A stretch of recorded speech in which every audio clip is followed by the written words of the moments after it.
Remember when Subway had a real competitor?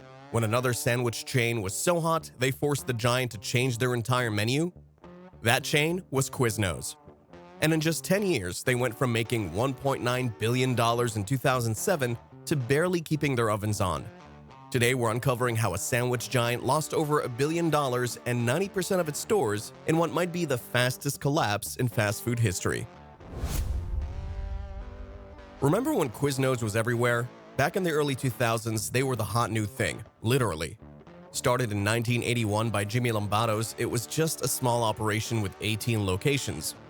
But everything changed when Rick and Richard Chodden bought the company in 1991. These guys took Quiznos from local favorite to national powerhouse in just 15 years. Those toasted subs were a game changer when everyone else was serving cold sandwiches.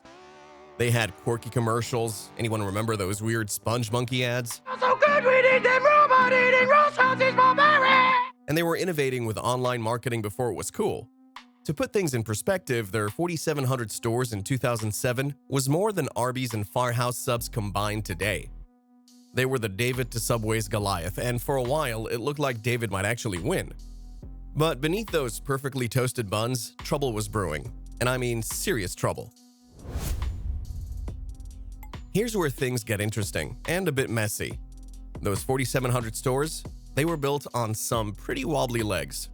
The average Quiznos store was only bringing in about $400,000 a year. That might sound like a lot, but wait until you hear this.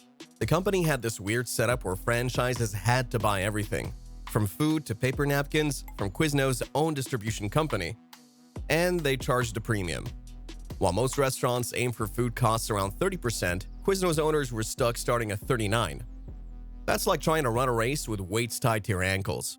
In 2006, their food distribution subsidiary was raking in $500 million. Great for corporate, terrible for store owners. And those owners, they weren't happy. In 2007, a reporter touring Quiznos headquarters overheard employees in an elevator talking about an angry franchisee meeting the night before. Boy, were those franchisees mad, one said. And mad they were. We're talking angry franchise meetings, lawsuits, and rogue franchisee associations. The situation got so bad, one owner tragically took his own life after losing his franchise when he tried to organize other owners. But this was just the beginning of their problems. Just when things couldn't get worse, they did. Enter 2006. Subway makes two moves that hit Quiznos right where it hurts. First, they put toasters in all their stores. Not just any toasters, smaller, more efficient ones that could do the job just as well. Poof, there goes Quiznos' special thing.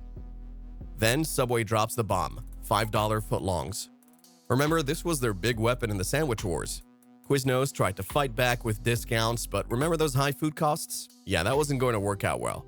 And then came 2008, the Great Recession. When people are counting pennies, that fancy toasted sub starts looking pretty expensive. Stores started closing faster than a toaster oven. 700 locations, gone in 2009. Another 800, adios in 2010. You could find Quiznos equipment on Craigslist for pennies on the dollar. In corporate, they couldn't help their franchisees because they had their own massive problem. In 2006, a private equity firm called CCMP Capital Advisors bought into Quiznos. Sounds good, right? Well, not when it comes with hundreds of millions in debt. By 2014, when they filed for bankruptcy, they were drowning in $875 million of loan obligations. Think about it. They needed money to pay that debt. Where did they get it? From those high prices they were charging franchise owners. It was like trying to plug a leak by drilling another hole in the boat.